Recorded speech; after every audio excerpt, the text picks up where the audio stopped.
I sat in that lawyer's office on Pattaya 2nd Road, sweating through my shirt despite the air conditioning running full blast, watching a Thai investigator slide a manila folder across the desk toward me. Inside were photographs, dozens of them. Ying, the woman I'd trusted with everything, laughing on a balcony in Bangkok. Ying stepping out of a Mercedes I'd never seen. Ying with her arm around another gray-haired foreigner who looked remarkably like me, older, hopeful, completely unaware. The investigator tapped one photo with his pen. "This condo, Mr. Doug. Rent is 80,000 baht per month. She moved in 3 weeks ago." 3 weeks. That was exactly how long it had been since I'd watched her walk out of my life with 3 million baht of my retirement money, leaving behind nothing but an empty closet and a phone number that no longer worked. I'd spent those weeks in a fog of disbelief and shame, wondering how a 60-year-old construction project manager from Brisbane, a man who'd spent 40 years reading people, managing crews, spotting problems before they became disasters, could be played so completely. But sitting there, looking at the evidence of her new life funded by my old one, something shifted inside me. The shame began crystallizing into something else entirely, something colder, more focused. "Can we use this?" I asked. The lawyer, a sharp-eyed Thai woman named Kun Sujira, smiled for the first time since I'd walked into her office. "Mr. Doug, in Thailand, we have a saying, the fish that opens its mouth gets caught." She opened her mouth too wide. "Yes, we can use this. We can use all of it." I nodded slowly, my hands steadying as I closed the folder. Ying thought she'd won. She thought I was just another stupid farang who'd crawl back to Australia with his tail between his legs, too embarrassed to fight back, too broken to care. She was wrong. If you've been enjoying the stories I create, please consider hitting the subscribe button. Your support is crucial for the growth of this channel and helps me dedicate time to making these videos despite my commitment to a full-time job. Thank you for being here. Before I tell you how I lost everything, you need to understand who I was before Thailand, before Ying, before I became another cautionary tale in the expat bars of Pattaya. My name is Douglas Bennett, though everyone's called me Doug since I was 6 years old. I'm Australian, born and raised in Brisbane, and for 42 years I worked in construction project management. Not the glamorous kind you see on television. I wasn't designing skyscrapers or luxury resorts. I managed practical projects, shopping centers, apartment complexes. The kind of work that requires you to be sharp, detail-oriented, and absolutely ruthless about spotting problems before they cost money. I was good at my job, very good. I could walk onto a site and know within an hour if a contractor was cutting corners, if a supplier was padding invoices, or if a worker was faking injury reports.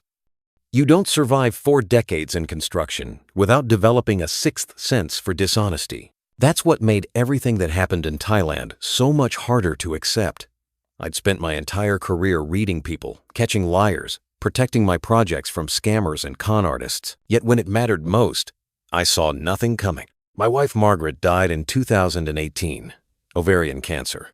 We'd been married for 33 years. And losing her felt like someone had reached into my chest and removed something essential.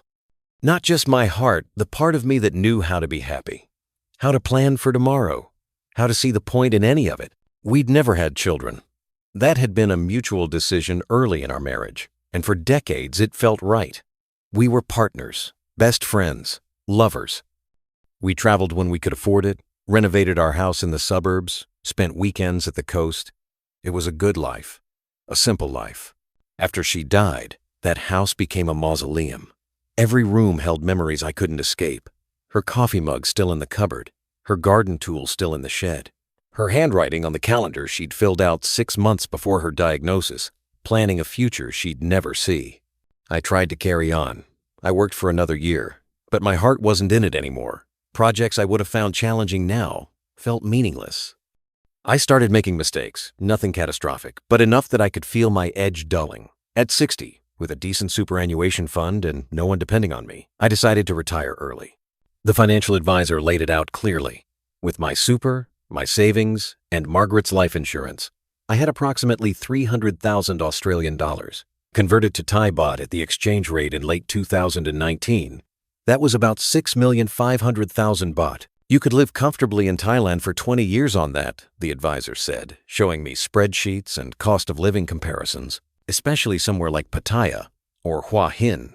You'd have warm weather, low expenses, and plenty of other expats. I'd been to Thailand once before, years ago, on a stopover to Europe. I remembered thinking it was beautiful but chaotic. Too hot, too crowded, too foreign. But sitting in that advisor's office, looking at those numbers, I started reconsidering. What was keeping me in Brisbane? The house where every corner reminded me of Margaret? The weather that made my knees ache? The loneliness that seemed to grow heavier every single day? Within 3 months, I'd sold the house, settled my affairs, and booked a one-way ticket to Bangkok. I told my younger brother Robert I was moving to Thailand to retire. He was concerned, but supportive. "Just be careful, mate," he'd said over our last beer together at the pub near his place. "I've heard stories about foreigners getting taken advantage of over there." I'd laughed it off. "Rob, I've spent 40 years dealing with dodgy contractors and con artists. I think I can handle Thailand." Famous last words. I arrived in Bangkok in January 2020, just before the world changed forever. I didn't know it then, but my timing was both perfect and catastrophic. Those first few weeks in Thailand felt like awakening from a long gray dream. The heat hit me like a wall when I stepped out of Suvarnabhumi Airport. But instead of feeling oppressive, it felt alive. Everything in Brisbane had felt muted and colorless after Margaret died. Thailand was the opposite, loud, bright, overwhelming in the best possible way. I spent a week in Bangkok getting my bearings, sorting out my retirement visa with the help of an agency, and opening a Thai bank account. I transferred half my money, 3,250,000 baht, into that account, leaving the rest in Australia as a safety net. The number felt enormous in baht. Secure, enough to last me the rest of my life if I was sensible. Then I took a bus down to Pattaya, the city everyone said was perfect for retired expats. The moment I arrived, I understood why.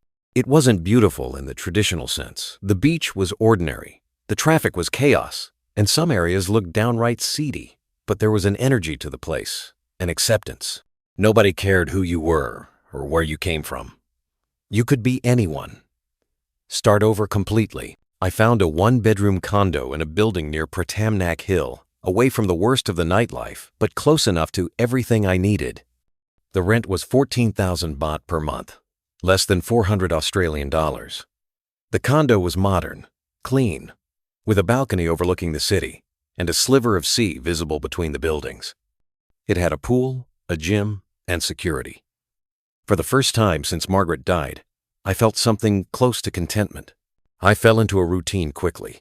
Mornings at the gym, trying to keep my aging body functional. Midday at one of the local restaurants, eating pad thai or khao man gai for 90 baht food that would cost 10 times that back home.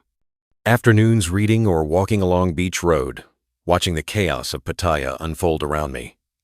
Evenings at one of the expat bars, nursing a beer, chatting with other retired foreigners. Those expats became my social circle.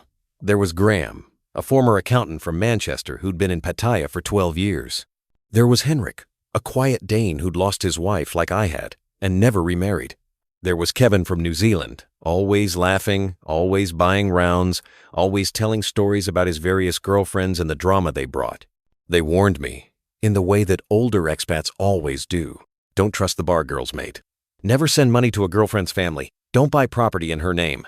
Keep your finances separate. I listened. I understood. I'd seen enough of Pattaya to know the score. I wasn't naive. I wasn't some sex tourist looking for a teenage bride. I was just a lonely old man trying to enjoy his retirement. But then the pandemic hit. In March 2020, Thailand went into lockdown.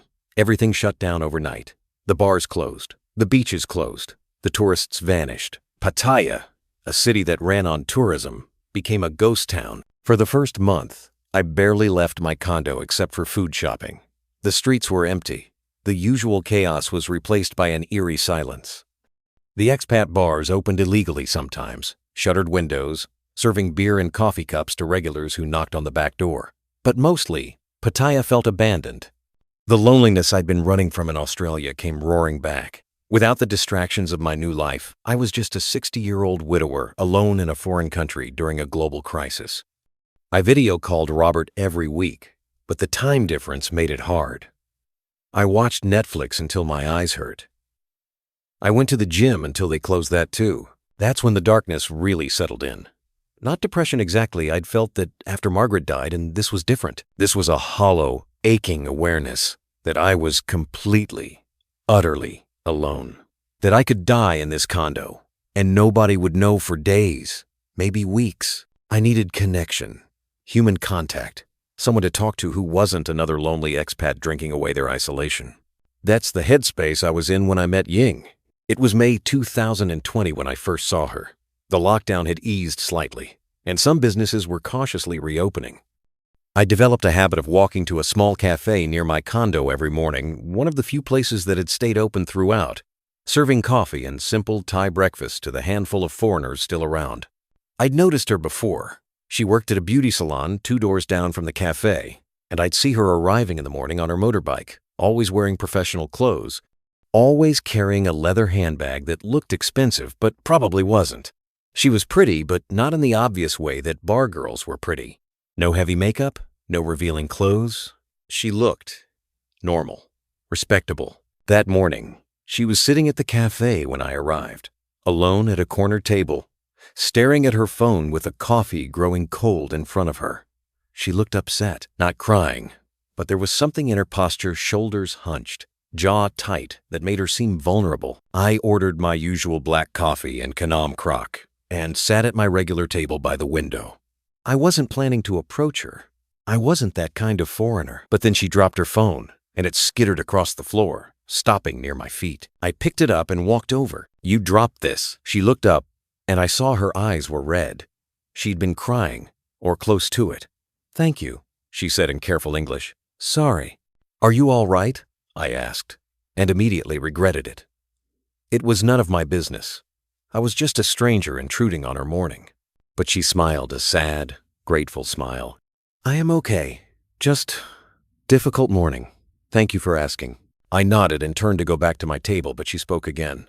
"You live near here? I see you before, I think." "Yeah, just up the hill," I said, gesturing vaguely. "I come here most mornings." "You work at the salon?" "Yes, I am beautician. Hair, nails, massage. Not many customer now because Corona. Very quiet." She gestured to the empty street outside. "Very quiet everywhere." We talked for maybe 10 minutes. Nothing deep, just the kind of small talk 2 lonely people make during a pandemic. Her name was Ploy Champu, but everyone called her Ying. She was from Buriram, in Isan, and had been working in Pattaya for 8 years. She lived nearby with a roommate who worked at a hotel that had closed, so her roommate had gone back to her village, leaving Ying alone. "Same like you, I think," she said with a small laugh. "Alone in Pattaya during Corona. Very boring life now." I smiled. "Yeah, very boring." Before we parted, she asked if I'd be at the cafe tomorrow. I said probably. She said maybe she'd see me there. I told myself it meant nothing, just a friendly conversation. But I came back the next morning, and she was there, and we talked again, longer this time. By the end of the week, we were meeting every morning. She'd arrive at 7, I'd arrive at 7:15, and we'd sit together drinking coffee and talking about nothing important. The lockdown, the empty beaches, her family back in Buriram, my life in Australia. She never asked about money, never suggested going anywhere that cost money. She always paid for her own coffee. That impressed me more than anything. After weeks of hearing other expats complain about girlfriends constantly asking for handouts, Ying seemed refreshingly independent. "I not like those girls," she told me once, when I mentioned the bar scene in Pattaya. Her face had darkened. "Those girls, they make Thai women look bad. Always asking money, always have boyfriend everywhere. I am not like that. I have good job. I take care myself." I believed her completely. By June, Thailand's lockdown had lifted significantly, and Pattaya was cautiously coming back to life. A few tourists started trickling back, and mostly Russians and Chinese who couldn't go home. The bars reopened, though half of them stayed closed permanently, unable to survive the shutdown. Ying and I had progressed from morning coffee to occasional dinners. She'd suggest small local restaurants, always insisting we split the bill or take turns paying. I appreciated that. After so many warnings about Thai women seeing foreigners as walking ATMs, her independence felt genuine. She told me about her life in careful, modest pieces. She'd come to Pattaya at 22, leaving behind a village that offered nothing but rice farming and poverty. She'd worked hard, learned her trade, built a small life for herself. She sent money home when she could, but not much. Her parents were still working, still healthy. "I want better life," she told me one evening over some tam and grilled chicken. "Not want to be poor always. Not want to depend on man. Want to have own business someday. Maybe own salon, but very expensive." I asked about past relationships. She sighed. "I have boyfriend before, Thai man. He promised many things, but always lie. Always have other girl. Thai men, they think women should accept everything, never complain. I finished with him 2 years ago. After that, I focus on work. Better to be alone than with wrong person." I understood that sentiment deeply. She asked about Margaret.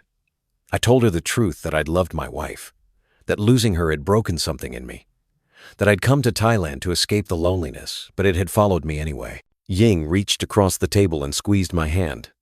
"I am sorry. Must be very hard. My grandmother died last year. I understand little bit how you feel."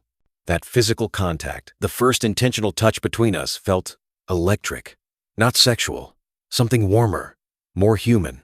I realized suddenly that I'd barely been touched since Margaret died.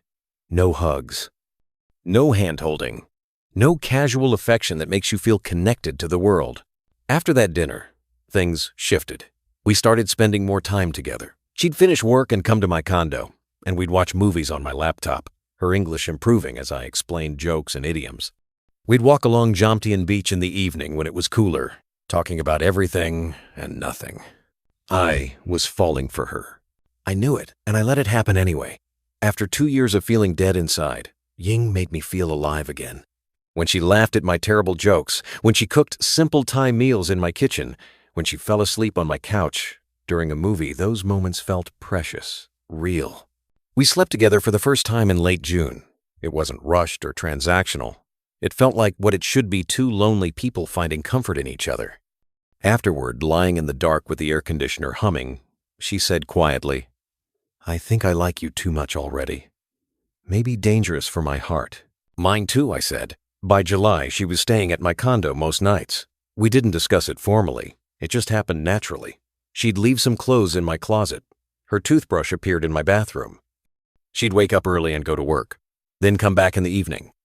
We'd eat dinner together, sleep together, wake up together. It felt like a relationship, a real one. The expats I knew started asking questions. "Who's the girl, Doug?" Graham asked one evening at the bar. "I've seen you around with her. She seems nice. Works at that salon, right?" "Yeah, Ying. We're just seeing each other.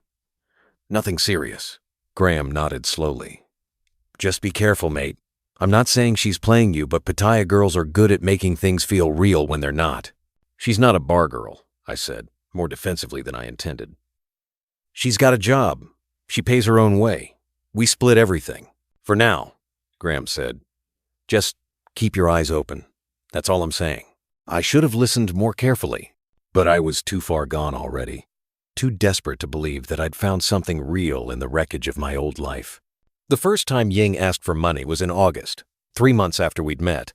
I remember the exact moment because of how carefully she approached it. We were lying in bed on a Sunday morning, the sun streaming through the curtains, and she was quieter than usual. I asked if something was wrong. "My mother is sick," she said finally, her voice small. "She need to go hospital in Buriram, but hospital very expensive.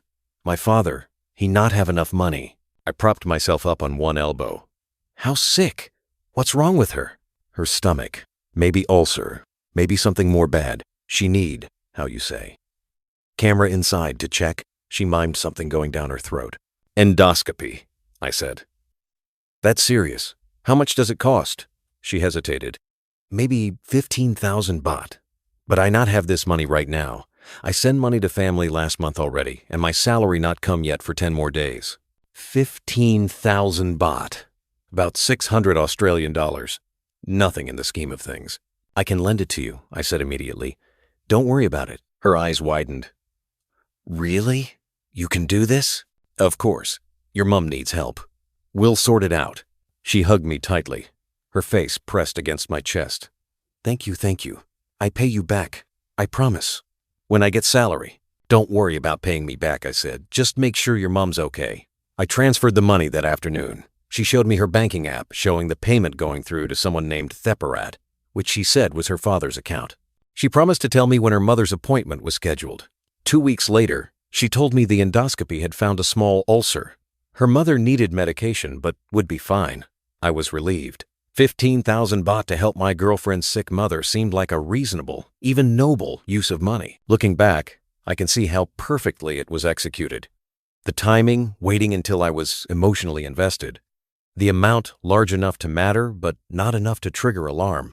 The story-specific medical terminology that sounded legitimate. The gratitude, genuine seeming tears, and promises to repay me. And most importantly, the delay before the next request. She didn't ask for anything else for almost 6 weeks, long enough for me to forget about the money. Long enough to prove she wasn't constantly asking for handouts like the stereotype suggested. When the next request came, it was different. Better. By September 2020, Thailand had reopened somewhat, though international tourism was still nearly non-existent. Pattaya remained quiet, businesses struggling, but life had found a new, subdued rhythm. Ying and I had settled into something that felt genuinely domestic. She'd officially moved into my condo, bringing her few possessions from the room she'd been renting. We split the household expenses. She insisted on paying her share of groceries and utilities, though I often refused her money. Having her there transformed my condo from a place I lived into a home. She was still working at the salon, though business remained slow. Some days she'd have no customers at all and would come home frustrated, worried about her job security. Maybe salon closed soon, she said one evening, staring at her phone where she'd been scrolling through her bank account. Owner say if customer not come back more, she cannot pay salary anymore. What would you do? I asked. She was quiet for a moment. Then, I always dreamed to have own salon. Small one. Just me and maybe one other girl. Not expensive, just for local people, not tourist. Cheaper price than big salon, but good quality. She said it casually, like she was just musing aloud, not asking for anything, just sharing a dream. Over the next few weeks, she mentioned it occasionally. She'd see an empty shopfront and say, that would be good location for salon. She'd look at beauty supply websites and show me equipment prices, not asking me to buy anything, just showing me her research. See, this chair only 12,000 baht. Very good price. It was subtle. So subtle, I didn't recognize it as a strategy. It felt like she was just being open about her aspirations, the way partners do. Then, in late September, she came home from work, devastated. The salon was closing. The owner couldn't afford to keep it open any longer. Ying had 2 weeks' notice. What will you do? I asked, genuinely concerned. We'd been together for months now. Her financial situation affected mine, even if indirectly. I don't know, she said miserably. Maybe go back to Buriram, but no job there. Or find new salon, but everywhere is same.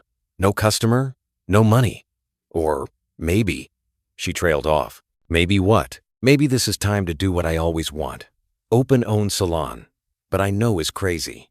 I not have money to start business. We talked about it for hours that night. She showed me the research she'd been doing. The costs were surprisingly reasonable, at least on paper. Rent for a small shopfront, 25,000 baht per month. Basic equipment, 150,000 baht. Initial stock of products, 50,000 baht. Licensing and deposits, 30,000 baht. Total startup cost, approximately 250,000 baht, plus 3 months operating costs as a buffer. If I save every baht, maybe I have enough in 2 years, she said sadly. But by then, maybe too late. Other people start business before me. I was quiet for a long time, thinking.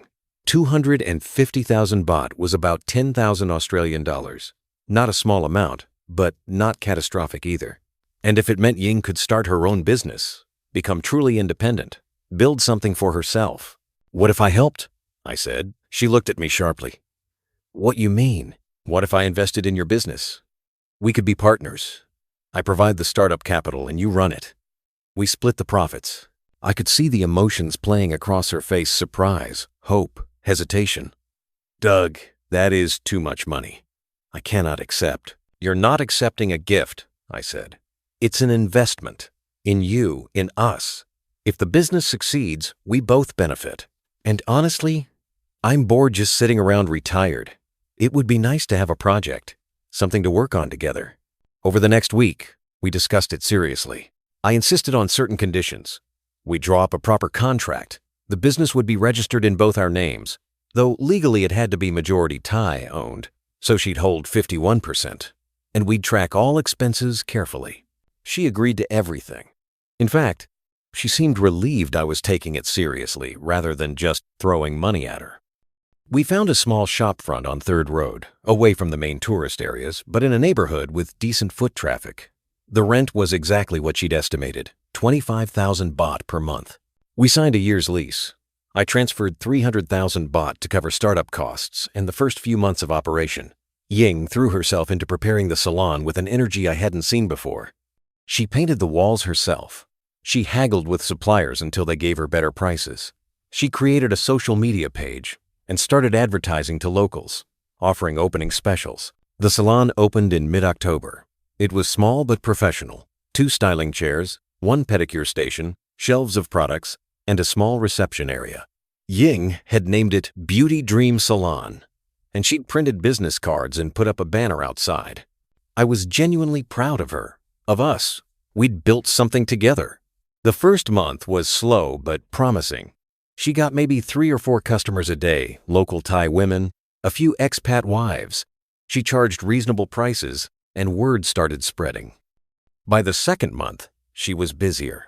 Some days, she'd have bookings from morning to evening. She showed me the accounts every week. Income was modest, but growing. After paying rent, products, and utilities, she was clearing maybe 20,000 baht per month in profit. Not much, but sustainable. See? She said happily one evening, showing me the ledger. Your investment is good. We make money slowly, but we make it. Maybe in 2 years, we pay back all your money, and then profit is just for us. I kissed her forehead. I told you. I believed in you. Everything seemed perfect. We were building a life together. She had her business. I had purpose again. We were partners in every sense. It took me 3 more months to realize the business was a fiction, that every number she'd shown me was fabricated, that the salon was indeed real, but it was never about the salon at all. The second major request came in November, barely a month after the salon opened. Ying's younger brother had a motorbike accident. She got the call while we were having dinner at home. She answered in Thai, and I watched her face go pale. She spoke rapidly, her voice rising in distress. When she hung up, she was shaking. My brother. He crashed motorbike. His leg is broken, maybe his arm too. They take him to hospital now. Is he okay? Which hospital? Hospital in Buriram. He lived with my parents. He was driving to work when car hit him. Oh, Doug, I need to go home. I need to go help my family. I immediately looked up bus tickets to Buriram, but she shook her head. Hospital very expensive. Private hospital, because government hospital is not good. My father say they need maybe 60,000 baht for surgery and room. 60,000 baht.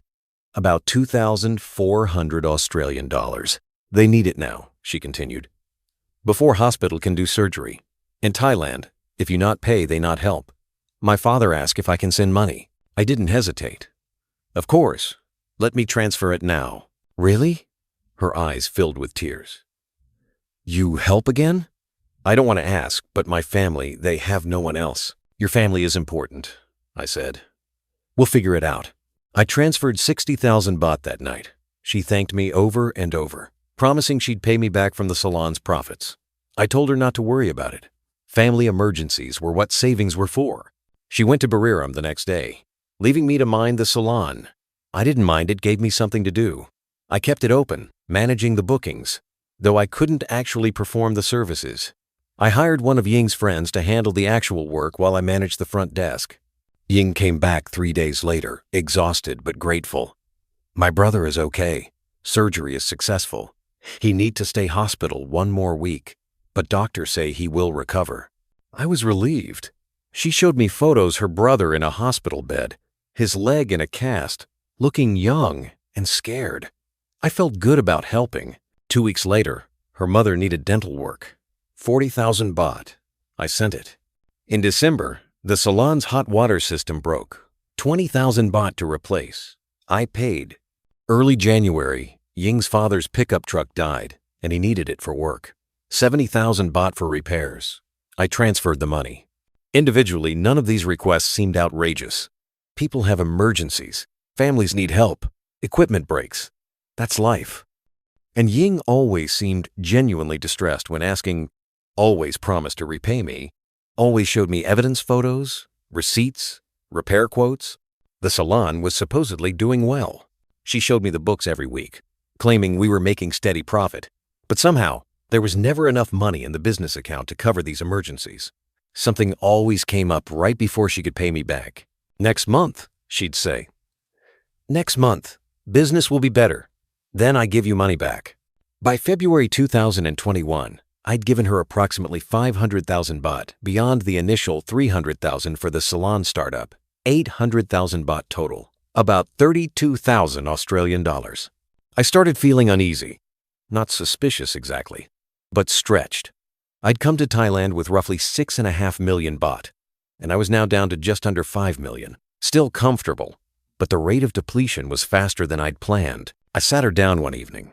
Ying, we need to talk about money. She looked worried immediately. What wrong? Nothing's wrong. I just think we need to be more careful. I've helped with a lot of expenses, and that's fine. But we should slow down. Make sure we're living within our means. Her face fell. You think I use you for money? No, that's not what I'm saying. I'm just saying we should be more careful, plan better. She was quiet for a long moment. Then, quietly, "You right. I am sorry. I ask too much. My family. They think because I have faring boyfriend. I am rich now. They ask me for help and I don't want to say no, but I understand. I will tell them we cannot help anymore." She looked so sad, so ashamed, that I immediately felt guilty. I'm not saying we can't help at all, just that we should be smarter about it. I understand, she said softly. I am sorry. I am burden. You're not a burden, but the seed of doubt had been planted, and it would only grow. March brought the request that should have been my final warning. The request that was so obviously a scam that even now, looking back, I cannot believe I fell for it. Ying came home one evening practically vibrating with excitement. Doug, I have amazing news. You remember my friend Som? She work in real estate? I vaguely remembered meeting Som, once a confident Thai woman in her 30s who'd seemed very business savvy. Yeah, I think so. She called me today. She have very good investment opportunity. Her company is building new condo building in Yom Tien. Pre-construction price is very cheap, and she say foreign buyers can own it. After building is finished, price will go up maybe 40%. We can sell it and make very good profit. I was immediately skeptical. Ying, property investment is risky, especially in Thailand right now with the pandemic. But this is different. Some say her company is very reliable. Already built 3 buildings before, all successful. And price is so good, only 800,000 baht for studio unit. After finished, same unit will sell for maybe 1,200,000 baht. We make 400,000 baht profit in only 1 year. 800,000 baht, about 32,000 Australian dollars. Nearly half of what I'd already given her. That's a lot of money, I said carefully. But think about profit. And if we not like, we can live in it. Or rent it out. Some say rental income is maybe 12,000 baht per month. Very good investment. Better than salon. Over the next week, she worked on me relentlessly. She showed me brochures from the development company. She took me to see the construction site, an empty lot, with a fence around it, and a billboard showing a rendering of the future building. She arranged for me to meet Some, who gave me a slick sales pitch about pre-construction investments and guaranteed returns. I was still hesitant. 800,000 baht was too much, but Ying was so excited, so convinced this was our path to real wealth. We can be partners, she said. 50-50. You invest the money now, and when we sell, we split the profit. Or, if we keep it, we have asset. Something real that we own together. The word together did it. This wasn't her asking for money for her family. This was us building our future. creating shared wealth, real partnership. I transferred 800,000 baht to the development company's account in late March. Ying was ecstatic. Som gave us official-looking documents, receipts, and a contract that appeared legitimate. We were told the building would be complete in 18 months, and we'd be able to move in or sell by September 2022. I felt good about it. Nervous, but good. This was real investment, not just helping with emergencies. This was building something. 2 weeks later, I decided to drive past the construction site, just to see progress, to feel connected to our investment. The lot was completely empty. No construction, no workers, nothing but the original billboard, which on closer inspection looked faded and old. I parked and walked the perimeter. There were no signs of recent activity. The grass inside the fence had grown tall. My stomach dropped. I called Ying immediately. The construction site. There's nothing there. No building, no work, nothing. What you mean? She sounded genuinely confused. The site is empty. Are you sure this is the right address? Maybe they not start yet. Some say they start soon. Ying, I just gave them 800,000 baht. They should have started already. I heard the panic in her voice. I call Som. I call her right now and ask what's happening. That evening, Ying came home visibly upset. Some say there is delay. Permit problems with city. Very normal in Thailand. Building will start next month. But it didn't. When I pushed to meet with Som again, she was always busy. When I asked to visit the development company's office, Ying said they were moving to a new location. When I demanded documentation proving the project was legitimate, I got more official-looking papers that, under scrutiny, meant nothing. By May, I knew the truth but didn't want to admit it. I'd been scammed. Som was either complicit or didn't exist. The building was never going to be built. My 800,000 baht was gone. When I confronted Ying, she cried, I don't understand. Som is my friend. She would not cheat me. Maybe the company is problem, not her. I want my money back, I said, my voice harder than I'd ever used with her. I don't have it. I give it to company. We have to wait until they give us back. We fought bitterly that night. For the first time, I accused her directly of being part of the scam. She denied it with such convincing hurt that I almost believed her. Almost. But the damage was done. Trust, once broken, doesn't repair easily, and I was starting to realize that I might be in far deeper trouble than I'd thought. By June 2021, I'd given Ying approximately 1,600,000 baht, over half my available money in Thailand, about 64,000 Australian dollars. I sat down with my banking app and spreadsheets, doing the math I'd been avoiding. At this rate, I'd be broke within 2 years, maybe less. The comfortable retirement I'd planned was evaporating. I started paying closer attention, actually checking things instead of trusting blindly. The salon first. I started dropping by, unannounced, during what should have been busy hours. It was always empty, or nearly empty. I checked the appointment book. It showed more bookings than I ever saw actual customers. When I questioned Ying, she said customers often canceled. I looked at the business bank account she'd shown me. The deposits she'd claimed were salon revenue.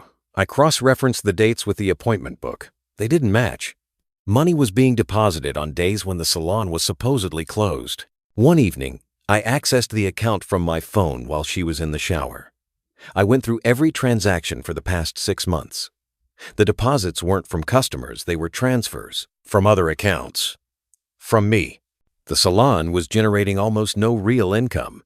Everything she'd shown me was fabricated. The ledgers were fiction. She'd been taking my money, moving it between accounts, and showing it back to me as profit. I felt sick, physically, violently sick. I wanted to confront her immediately, but something stopped me. I needed to know everything first. I needed to see the full picture before she could construct more lies. I hired a private investigator the next day. Not from one of the big firms, those were too expensive. I found a small operation run by a former Thai police officer who specialized in helping foreigners with relationship problems. His name was Kun Somchai, and his office was a single room above a motorcycle shop on 2nd Road. You think she's cheating? He asked bluntly after I explained the situation. I think she's stealing from me, I said. I need to know where the money went. I need proof. He nodded. Okay, I need her ID number, her phone number, and 1 week. I tell you everything. I gave him what he needed, plus a deposit of 20,000 baht. Then I went home and pretended everything was normal. I smiled at Ying. I made dinner. I watched movies with her. And every moment felt like sandpaper on my soul. The investigator called me 6 days later. "Mr. Doug, we need to meet. I have information.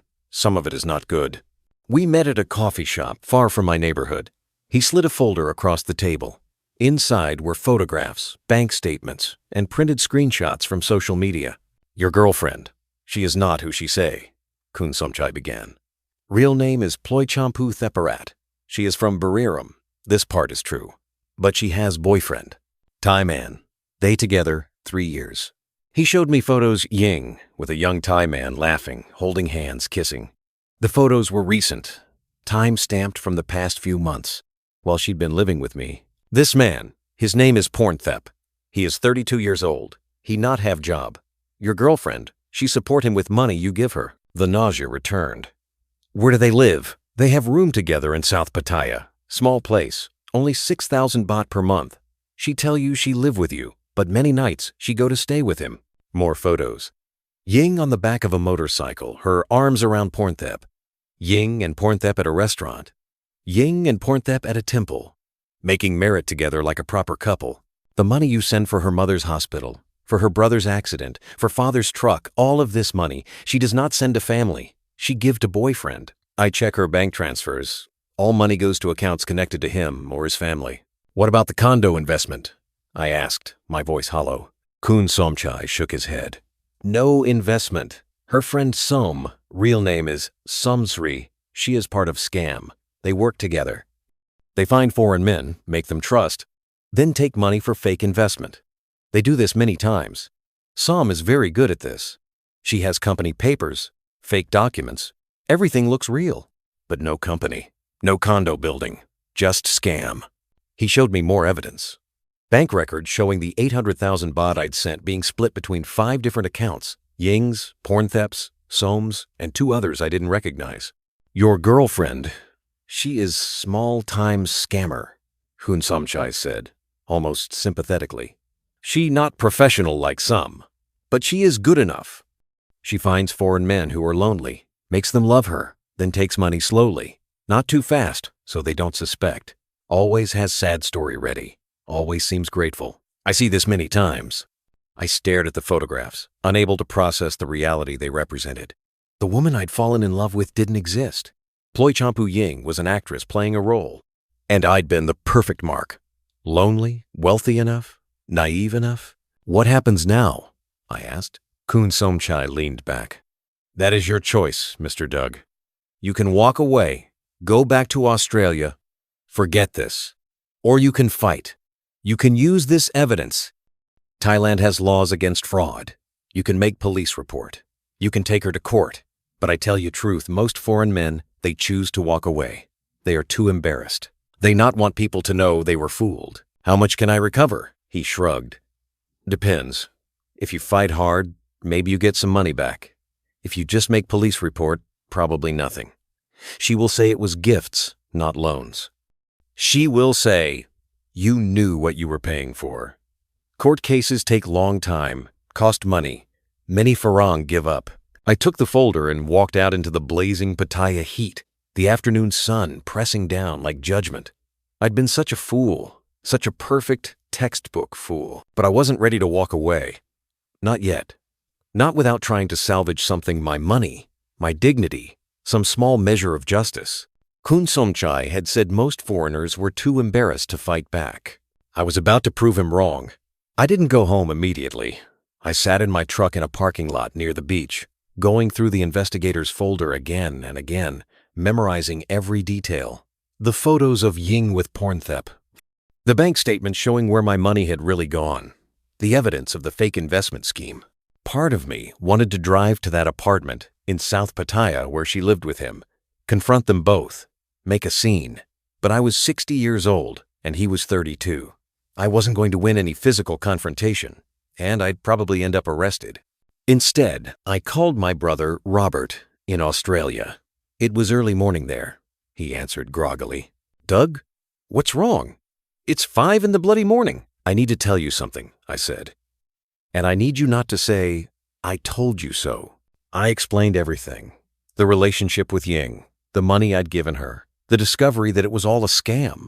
As I spoke, I could hear Robert waking up fully, his tone shifting from sleepy confusion to alert concern. Mate, how much total are we talking? He asked when I finished. About 1,600,000 baht, maybe 65,000 Australian. He was quiet for a long moment. That's a lot of money, Doug. I know. What are you going to do? I'm going to fight. I'm going to try to get it back. At least some of it. How? There's a lawyer. The investigator recommended her. She specializes in cases like this foreigners scammed by Thai nationals. I'm meeting with her tomorrow. Robert sighed. Doug, be careful. Thailand isn't like Australia. The legal system, the police, it's not the same. Don't throw good money after bad trying to fight a fight you can't win. I can't just let her walk away with my retirement, I said. If I do nothing, I'm giving up. I'm letting her win completely. She's already won, mate. The money's gone. The question is whether you want to spend more money and time trying to get back money that's probably already spent. But I'd already made my decision. I wasn't walking away, not without a fight.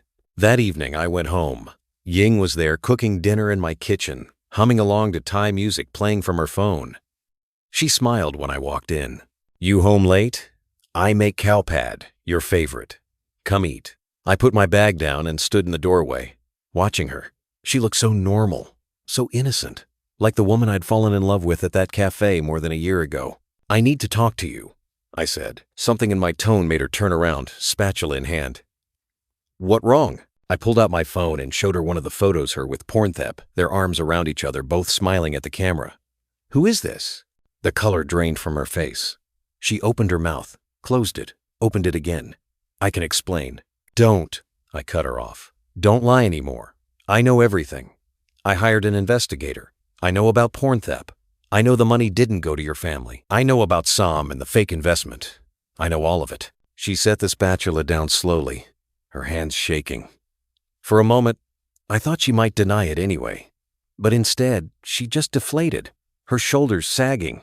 How long have you known? She asked quietly. About a week. Why you not say something before? I wanted all the evidence first. I wanted to make sure I had everything before I confronted you. She sat down at the small dining table, her head in her hands. When she looked up, there were tears in her eyes, but I couldn't tell if they were real or another performance. I am sorry, she said. I never want to hurt you, but you did. You stole from me. You lied to me every single day for over a year. I didn't think about it like stealing, she said, her voice small. You have so much money. I thought you could afford to help. And I need money too. Pornthep, he is not good man, but I love him. He need help. His family need help. I need help. So you used me, I said flatly.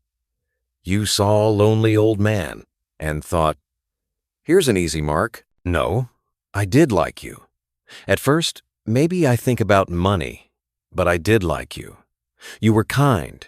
You were good to me. I needed money more than I needed love. The honesty of that statement was almost refreshing in its cruelty. I want my money back, I said. She laughed bitterly. I don't have your money. It's gone. Pornthep spent it. His family spent it. Sam took her share. There is no money left to give you. Then we'll go to the police. You and Sam committed fraud. That's illegal, even in Thailand. Her expression changed, hardening. You think Thai police will care? You think they will help Farang who gives money to his girlfriend and then regrets it? They will laugh at you. We'll see, I said. Pack your things. I want you out tonight. She stood up, anger replacing the tears. This is my home too. I live here 1 year. You were never paying rent. You were a guest. Now you're not welcome. Get out. We argued for another hour. She tried everything. Tears, anger, bargaining, threats. She said Pornthep would come after me. She said she'd tell people I'd abused her. She said I'd never see any money back even if I tried. Finally, she packed 2 bags and left, slamming the door behind her. I stood in the sudden silence of my empty condo, surrounded by her things she hadn't taken, and felt nothing. No relief, no satisfaction, just emptiness. The next morning I met with Kun Sujira, the lawyer Kun Somchai had recommended. And that's where my real fight began. Kun Sujira's office was in a modern building on Pattaya 2nd Road, 3 floors up, with a view of the city sprawling toward the sea. She was in her early 40s, sharply dressed, with eyes that missed nothing. When I sat down across from her desk and slid the investigator's folder across, she didn't react emotionally. She simply opened it and began reading, making notes on a legal pad. After 20 minutes, she looked up. "Mr. Bennett, I will be direct with you. This case is winnable, but it will not be easy, and you will not recover everything. Do you understand?" "I understand. I just want something back, and I want her to face consequences." "Consequences in Thailand are complicated," she said. "The police will be reluctant to get involved in what they see as a civil matter between a foreigner and his girlfriend. But we can use that to our advantage. If we apply enough pressure through civil court, she may settle rather than face public exposure. What do I need to do? First, we file a civil complaint for fraud and misrepresentation. We use all this evidence, the fake investment, the false claims about family emergencies, the evidence she was living with another man while taking your money. We claim you were deceived into giving money under false pretenses. Will that work? In Thai court, possibly. The judge will look at the pattern of behavior. One gift to a girlfriend? That's personal. But systematic deception over more than a year, with false documents and fabricated investment schemes, that looks like fraud." She quoted me her fees. 150,000 baht retainer, plus costs. About 6,000 Australian dollars. More money I didn't want to spend, but less than I'd already lost. "There's one more thing we can do," she said, leaning back in her chair. "We can make this case public. Not officially, but through social media, through expat forums. Thai people care very much about face, about reputation. If it becomes known that Ploy Champu Theparat is a scammer, that she stole from a retired foreigner, that will damage her severely, more than any court judgment. Is that legal? Posting truthful information about someone? Yes, as long as we stick to facts and don't defame her. We share your story. We share the evidence. We let the internet do what it does best, spread information rapidly." I hesitated. "Won't that make things worse? Won't she retaliate?" "She might try, but she has far more to lose than you do. You're a foreigner preparing to leave anyway. She lives here. She works here. Her boyfriend lives here. Public exposure is devastating in Thai culture." I thought about Robert's warning, about not throwing good money after bad, about walking away and accepting the loss. But I couldn't do it. I couldn't let her win completely. I needed to fight back, even if I lost. I needed to know I'd tried. "Let's do it," I said. "All of it." Over the next 2 weeks, Kun Sujira prepared the case.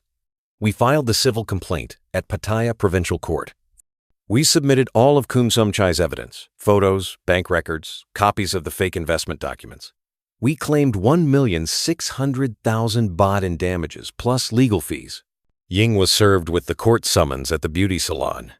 According to Kun Sujira's assistant who witnessed it, she'd gone pale and tried to refuse the documents. When she realized she couldn't, she'd shouted in Thai that I was a liar, that I was trying to destroy her. Good. Let her squirm. But Kun Sujira was right about the police. When I tried to file a criminal complaint, they were utterly uninterested. The officer I spoke to barely looked at my evidence before saying, "This is civil matter. You go to court. Police cannot help with money between boyfriend and girlfriend." "She committed fraud," I insisted. He shrugged. "You gave her money. She spent it. This is normal. Many Farang have same problem. Not police business." I wanted to argue, but Kun Sujira had warned me this would happen. Thai police didn't involve themselves in relationship disputes unless there was violence. Financial scams against foreigners barely registered. Fine. We do it the other way. Kun Sujira helped me write out my story, factual, detailed, damning. We created a document outlining exactly what had happened, including photos of Ying, copies of bank transfers, and screenshots of her fake business records. We didn't embellish. We didn't need to. The facts spoke for themselves. Then we posted it. On Thai Visa Forum, on Reddit's Thailand expatriate community, on Facebook groups for foreigners living in Pattaya. We didn't use inflammatory language. We didn't call her names. We just told the story and let people draw their own conclusions. The response was immediate and overwhelming. Within 24 hours, my story had been shared hundreds of times. Expats who'd had similar experiences commented with their own stories. Thai nationals expressed embarrassment and anger that foreigners were being treated this way. Someone found Ying's Facebook profile and her beauty salon's page and shared the links. Then, someone found Pornthep's profile. Photos of him and Ying together, dating back 3 years, proving she'd been with him the entire time she was with me. Screenshots of his posts bragging about his stupid Farang who paid for everything. I watched it spread with a mixture of satisfaction and unease. This was what I'd wanted: public exposure, consequences for her actions. But seeing it happen in real time felt surreal. Hundreds of strangers were now invested in my humiliation, in Ying's downfall, in the drama of it all. Comments poured in. This exact thing happened to my friend in Chiang Mai. Same scam, different girl. Thai women who do this give all of us a bad name. I hope she gets what she deserves. Bro, you should have known better. Red flags everywhere. The fake condo investment is classic. I've seen this scam a dozen times. Some comments were sympathetic. Many were judgmental. A few were viciously cruel, calling me stupid, saying I deserved it for being naive. I tried not to read those, but it was hard. They confirmed my worst fears about myself, that I'd been an idiot, that everyone could see it except me. But the spreading story had an effect I hadn't anticipated. People started investigating on their own. Amateur internet detectives found Ying's real social media accounts. They found Sam's accounts. They found evidence of other victims, at least 3 other foreign men who'd lost money to similar schemes, involving one or both women. One man, a German retiree in Hua Hin, messaged me directly. I lost 200,000 baht to Som last year. Same fake condo investment. I was too ashamed to report it. Thank you for speaking up. Can I share my evidence with your lawyer? Another man, British, said he dated Ying briefly in 2019 before she moved on to me. She got 60,000 baht from me for her father's medical bills. I always wondered if it was real. Now I know. The evidence was piling up. What had started as my personal quest for justice was becoming something bigger. A documented pattern of fraud involving multiple victims.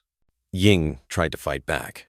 She posted on Facebook claiming I was a liar, that I'd been abusive, that I was destroying her reputation because she'd broken up with me. But her post was quickly overwhelmed by comments from people who'd seen my evidence. Screenshots of her with Pornthep, bank records showing the stolen money, people she'd scammed before coming forward with their stories. Within a week, her Facebook account was deleted. The beauty salon's page disappeared. Her phone number stopped working. But Kun Somchai, still on retainer, kept tracking her. She'd moved out of the apartment she shared with Pornthep and gone back to Buriram. She'd told her employer at the salon that she was quitting due to personal problems. She was in hiding, essentially, trying to wait out the storm. The court date was set for early August 2021. Ying would have to appear or risk a default judgment against her. Kun Sujira was confident. If she doesn't show up, we win automatically. If she does show up, we have overwhelming evidence. Either way, this case is very strong. But I wanted more than a court judgment. I wanted my money back. And that's when Kun Sujira proposed something unexpected. We can petition for asset seizure, she said during one of our meetings. If we can prove she has assets purchased with your money, the court can freeze and seize them. Do you know what she owns? I thought about it. She has a motorbike, that's it, as far as I know. What about Pornthep? What about Sum? I didn't know, but Kun Somchai could find out. He did. Within a week, he reported back. Pornthep had recently bought a car, a used Honda Civic, for 220,000 baht. Sum owned a condo in Bangkok's outskirts. Purchased 2 years ago for 3 million baht, far more than a beautician could afford. Can we go after those? I asked Kun Sujira. We can try. If we can demonstrate that those assets were purchased with money obtained fraudulently from you and others. Yes, it's aggressive, but possible. We filed additional motions. We submitted evidence showing the timing of their purchases correlated with when I'd given Ying money. We included testimony from the German and British victims linking Som to their losses. And then we waited for the court date, watching as Ying's life slowly crumbled under the weight of public exposure and legal pressure. Ying didn't show up to court, neither did Som. On August 15, 2021, the courtroom had me, my lawyer, the judge, and a court clerk. The defendant's side was empty. The hearing lasted less than 30 minutes. Kun Sujira presented our evidence. The judge reviewed it with a board efficiency that suggested she'd seen variations of this case many times before.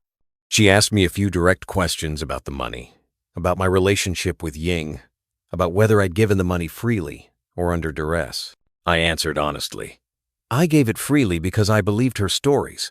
I believed we were building a life together. If I'd known she was lying, if I'd known she had another boyfriend, if I'd known the investment was fake, I never would have given her anything. The judge nodded and made notes. Then she issued her ruling on the spot. Default judgment in my favor, 1,600,000 baht in damages.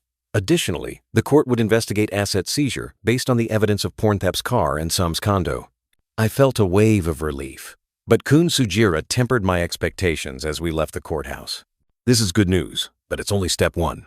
Having a judgment and actually recovering money are different things. She has to have assets to seize.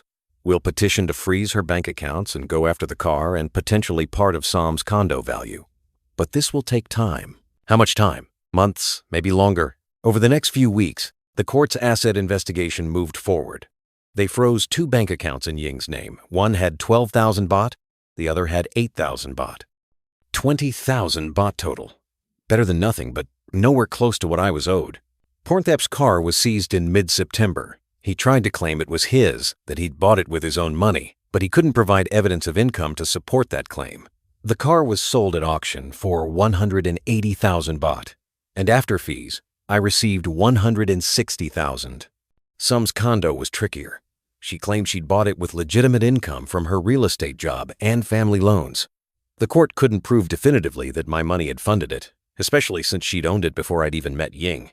That claim was dismissed.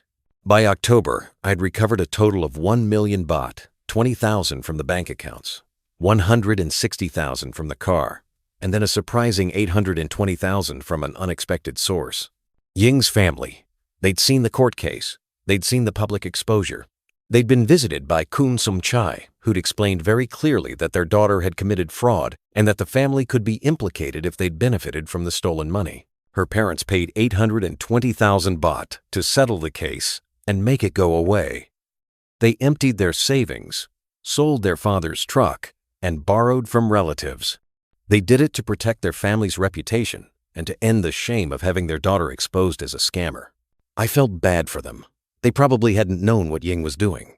They were just poor farmers from Aizen who'd raised a daughter who turned out to be a con artist, but I took the money anyway. It wasn't about them. It was about recovering what I could. Total recovered. 1 million baht out of 1,600,000 baht lost. Plus, I'd spent about 200,000 on legal fees and investigation costs. Net loss, 800,000 baht, or about 32,000 Australian dollars. It wasn't everything. It would never be everything. But it was something. And more importantly, Ying had paid a price. I'm still in Pattaya as I write this, though I've moved to a cheaper condo and I'm living much more carefully now. My retirement fund is damaged but not destroyed. I've learned to budget properly, to be suspicious of sob stories, to keep my money locked away from anyone who shows too much interest in it. Ying never contacted me again after the court case. Last I heard from Kun Sumchai, she'd left Buriram and moved to Bangkok, working under a different name. Pornthap dumped her once the money dried up and she became a liability. Sum is still operating somewhere, still running scams, but at least she's known now in certain circles. Her name appears in expat forums as a warning. The German victim and the British victim both reached out after my case concluded, asking for advice on pursuing their own claims. I connected them with Kun Sujira. I don't know if they recovered anything, but at least they tried.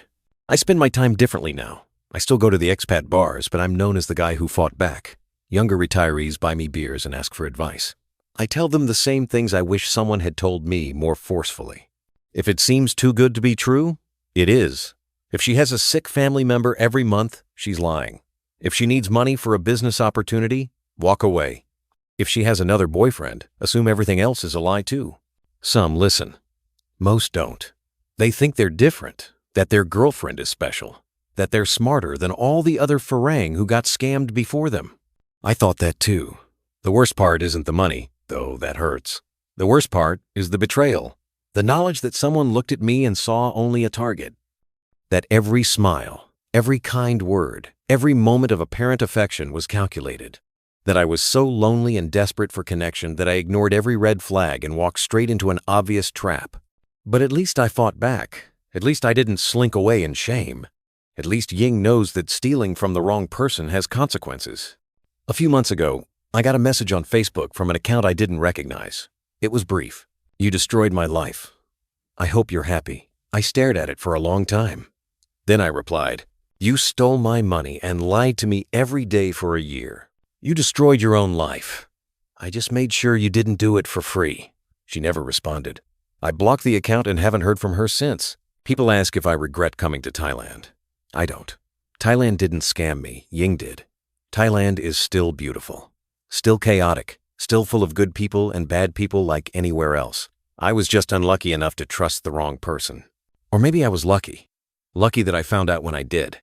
Lucky that I had the resources to fight back. Lucky that I recovered anything at all. Some men lose everything and end up truly destitute. I lost a lot, but I survived. These days, I help other expats document their cases when they've been scammed. I introduce them to Kun Sujira and Kun Sumchai. I share my story as a warning and as proof that fighting back is possible. You can't outplay a scammer with anger or desperation, but you can outplay them with proof, persistence, and patience. You can make them face consequences, even in a country that doesn't always protect foreigners. And sometimes, that's enough. Not justice exactly, not closure, but enough. If you found this story valuable, please consider subscribing to this channel. These stories take time to research and produce, and your support helps me continue creating content despite my full-time job commitments. Share this with anyone who might benefit from hearing it.